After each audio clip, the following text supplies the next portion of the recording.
বন্যা পরিস্থিতি নিয়ে আরো জানাতে কক্সবাজারের চকরিয়া থেকে যোগ দিচ্ছেন সহকর্মী আলামিন হোসেন। আলামিন, ৩ উপজেলায় কত মানুষ পানিবন্দী এবং সেখানে কি কি ধরনের সংকট তৈরি হয়েছে জানাবেন আমাদের।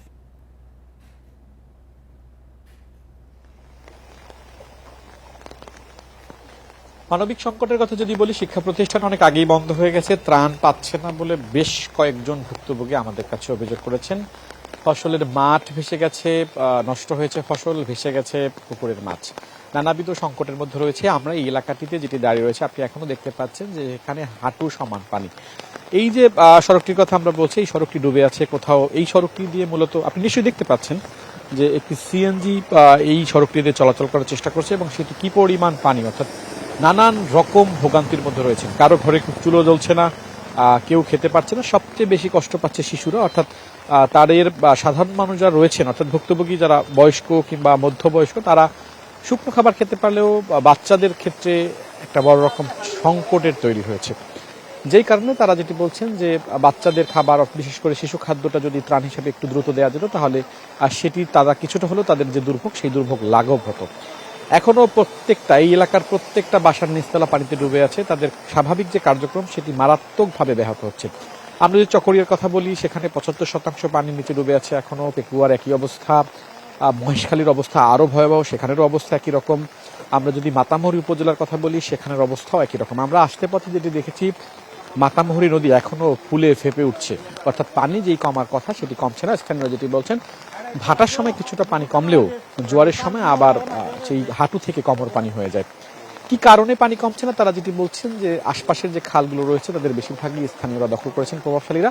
সেই খাল দীর্ঘদিন ধরে খনন করা হয়নি কিংবা খালের সংস্কার করা হয়নি, যার কারণে মূলত এই অবস্থা। আপনি নিশ্চয়ই দেখতে পাচ্ছেন যে এটি আবু ইউসুফ সড়ক আর সিপিপি ঢালাই, এই সড়কটি এইটি একটি সড়ক মূলত। আপনি যেটি দেখতে পাচ্ছেন, কিন্তু দেখে মনে হচ্ছে মূলত আসলে একটি নালা, কিন্তু একটি সড়ক। এবং সেই সড়কটি এখনো এই সড়কের ধরে সামনের দিকে আগালে সমস্ত আশপাশে যে সমস্ত বাড়ি রয়েছে, প্রত্যেকটা বাড়ি এখনো পানির নিচে তলিয়ে রয়েছে।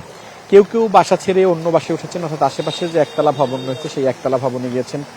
আধা পাকা যাদের বাড়ি, তারা অন্য কোথাও আশ্রয় নিয়েছেন। আমরা বেশ কয়েকদিনের সাথে খবর যেটি নিয়েছি যে কেউ কেউ নিরাপদ আশ্রয় সরে গিয়েছেন, অর্থাৎ পানির তোড়ে তারা থাকতে পারছেন না। আমরা দেখেছি শিক্ষা প্রতিষ্ঠানগুলো বা বেশ কয়েকটি শিক্ষা প্রতিষ্ঠানের মধ্যে পানি ঢুকেছে, শিক্ষা উপকরণ নষ্ট হয়েছে।